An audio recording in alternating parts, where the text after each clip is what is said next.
कैसे हो बच्चों? उम्मीद है कि सब अच्छे होंगे। तो आज के वीडियो के अंदर हम इनसाइड द आइटम इस वीडियो के बारे में, इस चैप्टर के बारे में हम देखने वाले हैं। ठीक है, तो इनसाइड द आइटम इस चैप्टर के अंदर स्टार्टिंग का वीडियो हमने देख चुके हैं, पहले का वीडियो। अभी ये सेकेंड वीडियो है, ठीक है, इस चैप्टर का। तो आज जो हम देखने वाले हैं डाल्टन की थ्योरी और जे थॉमसन, ये दो थ्योरी को अपन स्टडी करेंगे। यानी मीन्स क्या, एटम जब एटम को डिस्कवर किया गया, एटम को डिस्कवर किया, यानी देखो इसके अंदर सब में पहले चैप्टर के अंदर जो कंटेंट बताया है, आपके पास टेक्स्ट बुक है, आप टेक्स्ट बुक ओपन करके ये वीडियो को अच्छे से देख सकते हैं। पेज नंबर 28 पे ये चैप्टर यहाँ से स्टार्ट है। ठीक है, तो इससे पहले की वीडियो में भी अपन ने कुछ चीजें देखे थे, बेसिक चीजें देखे थे कि एटम किसको बोलते हैं। तो ये एटम की अभी की करंट डेफिनेशन क्या है? The smallest particle of matter is called an item, ये डेफिनेशन है। ठीक है, लेकिन इसको ये डेफिनेशन तक के आने के लिए कितना ड्यूरेशन गया, उसके पीछे कितने रिसर्च हुए और कौन से साइंटिस्ट ने किस तरह से अपने अपनी थ्योरी को एक्सप्लेन किया है, तो उसके बारे में अपन देखेंगे। तो चलिए देखते हैं। देखो, we have learned in the earlier standard that smallest particle of most of the substances are molecules. Okay, the molecules of few substances contain only one atom, only one atom. यानी ये मॉलिक्यूल है, तो molecule के अंदर क्या होते हैं? छोटे छोटे पार्टिकल से मॉलिक्यूल बनता है। Okay, molecules are formed by chemical of combination of atom. यानी मॉलिक्यूल कैसे फॉर्म होता है, बनता है कैसा molecule? Chemical combination of atom. Atom के एक एटम, दो एटम, तीन एटम, ये मिलके क्या होता है? केमिकल कॉम्बिनेशन होके क्या होता है? मॉलिक्यूल्स क्या होते हैं? उस तरह के फॉर्म होते हैं। From the we understand that smallest particle of an element taking part in a chemical combination is an atom. तो यहाँ पे एक डेफिनेशन के टाइम पे बताया, smallest particle of atom, chemical combine, smallest particle of molecules, जिसके अंदर element जो बताया है यहाँ पे, क्या बताया? Smallest particle of element taking part in a chemical combination is an atom होता है। ओके, देन उसके बाद बताए हैं concept of atom is more than 2500 years old. कितना यानी करीबन 2500 साल पुराना कंसेप्ट था। और फिर बाद में से उसके लिए ये धीरे धीरे धीरे क्या होगा, लोग उसके लिए उसकी डिस्कवरी को क्या होते गए, if was forgotten in the course, हम उसको लिए भूलते गए, क्या होते गए? भूलते गए। एंड देन उसके बाद क्या हुआ? In the modern times scientist on the basis of experiments explain the nature of atom as well as internal structure of atom. It started with the Dalton atomic theory. तो देखो, करीबन 2500 साल पहले, यानी कितने, ये थ्योरी, एटम की जो थ्योरी है, करीबन 2500 साल पुरानी थ्योरी है। कितनी पुरानी थ्योरी? ठीक है, अब इस थ्योरी के अंदर, ये 2500 साल पुरानी थ्योरी के अंदर जो बताया हुआ है, तो यानी फिर इसके बाद से कोई रिसर्च नहीं हुआ इसके ऊपर। 2500 साल पुरानी थ्योरी थी, तो लोग उसके लिए क्या होते थे, भूलते गए। लेकिन आज के करंट के टाइम पे तो एटम के ऊपर थोड़ा सा फोकस किया गया और अलग अलग साइंटिस्ट ने अपनी अपनी थ्योरी को एक्सप्लेन किया। जैसे कि अब अपन स्टार्ट करेंगे बेसिक से, यानी कौन से साइंटिस्ट ने कैसा स्टार्ट किया। तो उसके लिए चलिए देखते हैं अपन सब में पहली थ्योरी, डाल्टन्स एटॉमिक थ्योरी। क्या बोलते हैं उसको? डाल्टन की एटॉमिक थ्योरी बोलते हैं। क्या बोलते हैं? Dalton's atomic theory. अब इस थ्योरी के अंदर क्या है? डाल्टन्स एटॉमिक थ्योरी सिंपल है, यानी ये शुरुआत की, यानी शुरू से एटम किसको बोलते, उसके बारे में डाल्टन ने क्या कहा, उसकी थ्योरी क्या एक्सप्लेन किया, उसके बारे में अपन देखेंगे। ठीक है, तो देखो यहाँ पे डाल्टन्स एटॉमिक थ्योरी। ठीक है, सिंपल है। देखो, करीबन यानी 1800 सदी के अंदर, 1803 के अंदर, 1803 एडी, ठीक है, यानी 1800 सदी के अंदर, 1803 के अंदर, से पहले 1803 के अंदर डाल्टन्स ने एटॉमिक थ्योरी को एक्सप्लेन किया। किसको एक्सप्लेन किया? एटॉमिक थ्योरी को एक्सप्लेन किया। और इस थ्योरी के अंदर उसने क्या क्या चीजें बताई, डाल्टन ने उस एटॉमिक थ्योरी के अंदर क्या क्या चीजें बताई। देखो ये सिंपल है, क्या बताया, सिंपल है। देखो इसने बताया, इनका ये ब्रिटिश साइंटिस्ट है, ये क्या है, एक ब्रिटिश साइंटिस्ट है, John Dalton put fourth in 1803 AD his celebrated atomic theory. According to this theory, matter is made up of atom. Matter is made up of atom. देखो इसने क्या बताया, matter is made up of atom.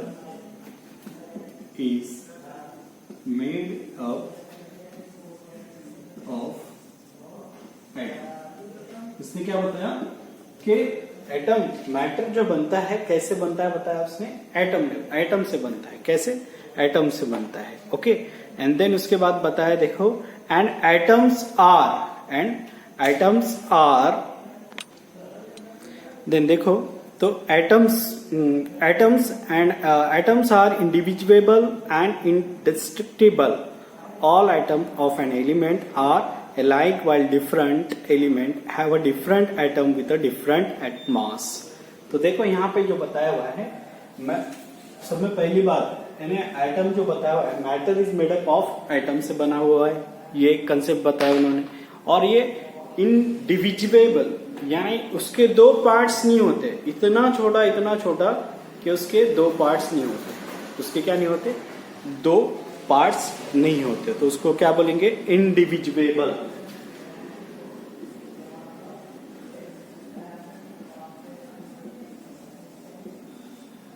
And indestructible.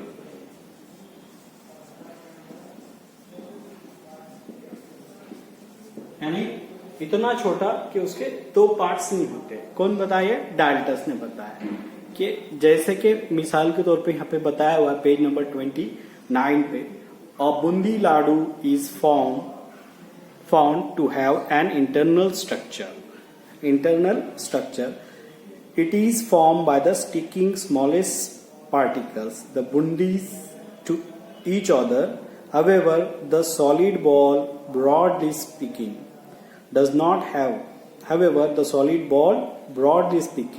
atom does not have any internal structure. The atom described by Dalton turns out to a hard solid sphere with no internal structure. क्या बताया उसने कि एक type का है बूंदी लड्डू जैसा बोलते हैं, जिसको स्टिकिंग स्ट्रक्चर से बनता है, बारीक पार्टिकल से बनते हैं, बूंदी के लड्डू जो बनाते हैं बारीक पार्टिकल्स। ठीक है, तो उसका कोई इंटरनल स्ट्रक्चर नहीं होता है। यहाँ पे डाल्टन ने क्या बताया, कोई उसका इंटरनल स्ट्रक्चर नहीं होता है। ओके, यहाँ पे बता ना कि Dalton turns out to a hard solid sphere with no internal structure. Atom के बारे में बताया, हार्ड होता है एटम, कैसा होता है, हार्ड स्फीयर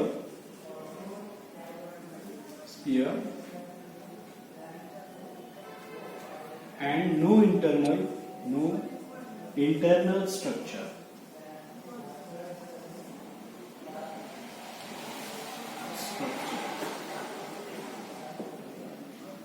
हार्ड, सॉलिड और नो इंटरनल क्या होता है, स्ट्रक्चर, नो इंटरनल स्ट्रक्चर होता है।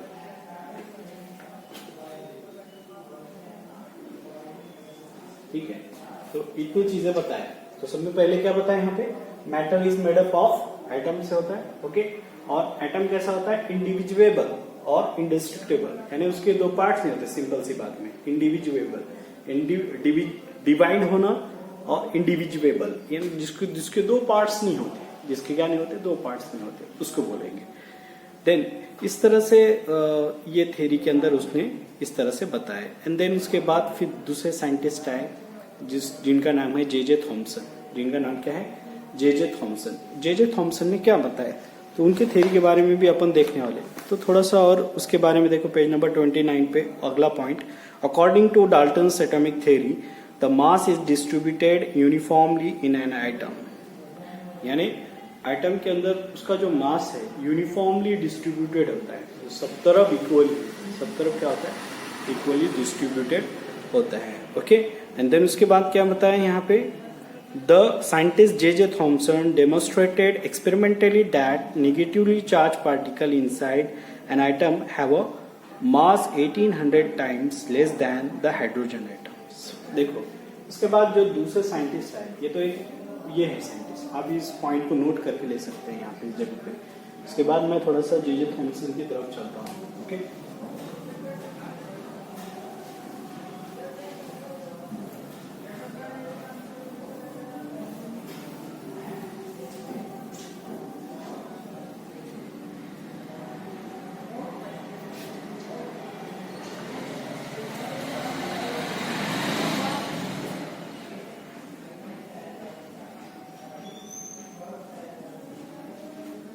Thomson plum pudding model. Thomson's plum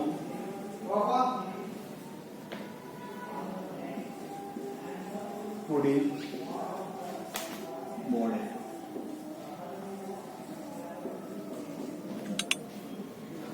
Thompson plum pudding model. अब देखो इसमें यहाँ पे क्या बताया, J.J. थॉमसन। एक्चुअल में ये पूरे साइंटिस्ट का नाम क्या है, J.J. थॉमसन। तो अब ये है Thomson plum pudding model. Okay, इनका नाम पूरा J.J. Thompson, J.J. Thompson. Okay, इन्होंने 1904 के अंदर, कब 1904 के अंदर 1904 के अंदर अपनी ये फर्स्ट मॉडल उन्होंने एक्सप्लेन की है, जिसको प्लम पुडिंग मॉडल बोलते हैं। प्लम पुडिंग मॉडल में एक स्वीट फल होता है जिसके अंदर इंटरनल स्ट्रक्चर के लिए लेवल से होते हैं। तो एक्चुअली इन्होंने इनके थ्योरी के अंदर क्या बताया, देखो यहाँ पे पेज नंबर 29 पे बताया हुआ है, J.J. Thomson demonstrated experimentally that negatively charge particles inside an atom have a mass 1800 times less than a hydrogen atom. तो यहाँ पे उन्होंने क्या बताया, फर्स्ट पॉइंट उन्होंने बताया कि जो नेगेटिवली चार्ज पार्टिकल्स, जो चार्ज पार्टिकल होते हैं, चार्ज पार्टिकल्स, तो उनका मास किससे लेस देन, यानी हाइड्रोजन से कम होता है। किससे, हाइड्रोजन से 1800 लेस, कितने टाइम्स, 1800 टाइम्स लेस होता है, ये बताया उन्होंने। ये जो निगेटिवली चार्ज पार्टिकल्स हैं इसके अंदर, किसके, एटम के अंदर के जो निगेटिवली चार्ज पार्टिकल्स हैं, तो हाइड्रोजन आइटम के कितने, 1800 टाइम्स लेस होता है, ये बताए। इसका मास कितना होता है, 1800 टाइम्स क्या होता है, कम होता है, बताए। देन उसके बाद बताया, देखो later these particle were named as electron. फिर उसका नाम जो है आगे चल के उसका नाम रखा गया, तो उसको इलेक्ट्रॉन बोला गया। यानी एटम के अंदर क्या, हम जैसे कि हमको मालूम है, जो निगेटिवली चार्ज पार्टिकल होते हैं उनको क्या बोलते हैं, इलेक्ट्रॉन बोलते हैं। क्या बोलते हैं, निगेटिवली चार्ज पार्टिकल्स को क्या बोलते हैं, इलेक्ट्रॉन बोलते हैं। ओके, देन उसके बाद देखो यहाँ पे बताया हुआ है, common substances are usually electrically neutral. Obviously, the molecules of substance and atom which combine chemical to form molecules are electrically neutral. How is the atom electrically neutral in the spite of having a negatively charged electron in it? Thomson overcame this difficulty by putting forth the plum pudding model of atomic structure. तो यहाँ पे जो बताया कि atom के बारे में, जिस तरह से ये बताया कि इलेक्ट्रॉन निगेटिवली चार्ज पार्टिकल्स होते हैं, लेकिन उसने ये भी बताया कि एटम इलेक्ट्रिकली न्यूट्रल होते हैं।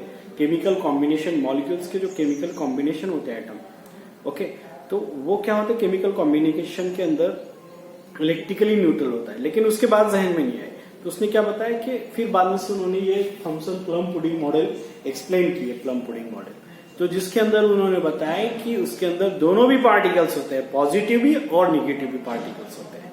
यानी पॉजिटिव पार्टिकल्स अंदर होते हैं एटम के, और उसको जकड़े हुए होते हैं कौन, निगेटिवली पार्टिकल्स, इम्बिडेड होते हैं। क्या होते हैं, इम्बिडेड पार्टिकल्स होते हैं। तो they are, both are equals, that's the reason. Positively और निगेटिवली चार्ज क्या होते हैं, इक्वल होने की वजह से, इक्वल होने की वजह से क्या होते हैं, इलेक्ट्रिकली न्यूट्रल होता है। जैसे कि यहाँ पे बताया हुआ है, देखो Thomson plum pudding model of atom. The plum pudding model of atom put forth by the Thomson in the year 1904 is the first model of atomic structure. ये फर्स्ट मॉडल था एटॉमिक स्ट्रक्चर का, क्या था, first model था, जिसके अंदर आप यहाँ पे डायग्राम देख सकते हैं, पेज नंबर 29 पे डायग्राम 5.3 वाली डायग्राम है। ओके, ये डायग्राम यहाँ पे फर्स्ट डायग्राम है।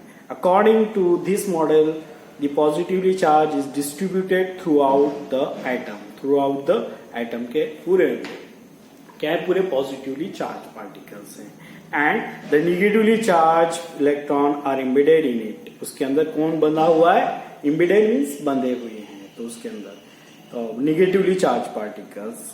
The distributed positively charge is balanced bye negatively charge on the electron, therefore the atom becomes electrically neutral. Atom becomes electrically neutral होता है। प्लम पुडिंग मॉडल के अंदर क्या बताया कि डिस्ट्रीब्यूटेड होते हैं पॉजिटिव चार्ज, क्या होते हैं, positive charge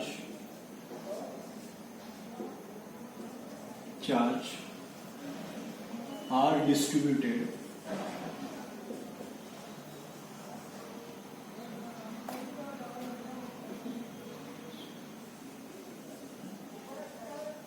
and negatively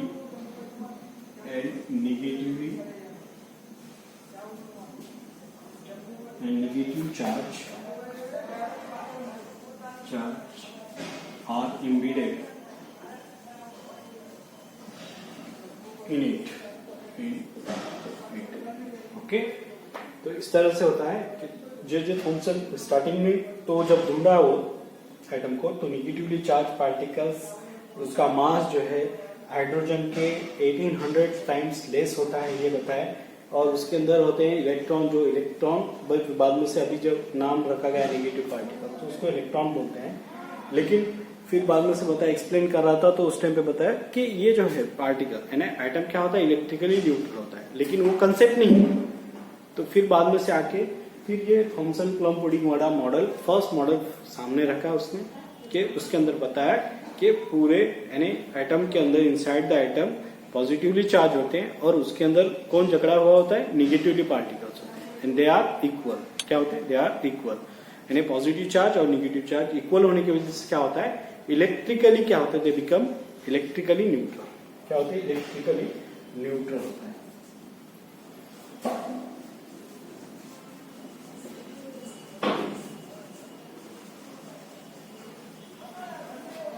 because both are equal.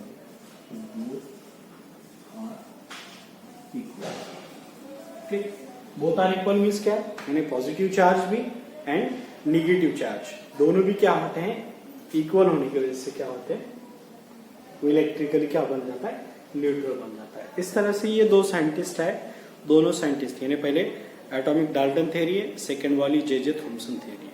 Okay, तो इस तरह से उन्होंने यहाँ पे एक्सप्लेन किया है भाई।